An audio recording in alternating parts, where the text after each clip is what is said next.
Welcome to the Slop Temple. We pray this video helps. You begin by aligning prerequisites and taking the first actionable steps. Select one reliable device and one learning platform so you reduce switching costs. Once chosen, install the communication app and sign into your LMS. This creates a consistent hub. Make simple templates for lessons, rubrics, and student feedback so you can reuse them.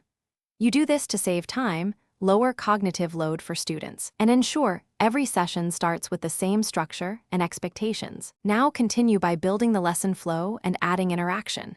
Chunk content into short, manageable activities and alternate presentation with hands-on tasks. Use polls and quick quizzes to check understanding frequently, and have students collaborate in shared documents to produce evidence of learning. Once done, integrate multimedia like short videos and annotated slides to cater to different learners. You do this because pacing and varied engagement keep attention.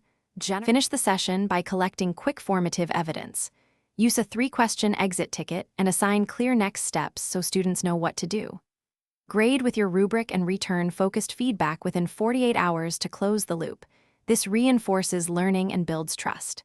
If things go wrong, have a fallback plan, switch to a phone call, send an offline packet, or use a low-tech submission method. That backup preserves continuity and reduces stress for you and the learners.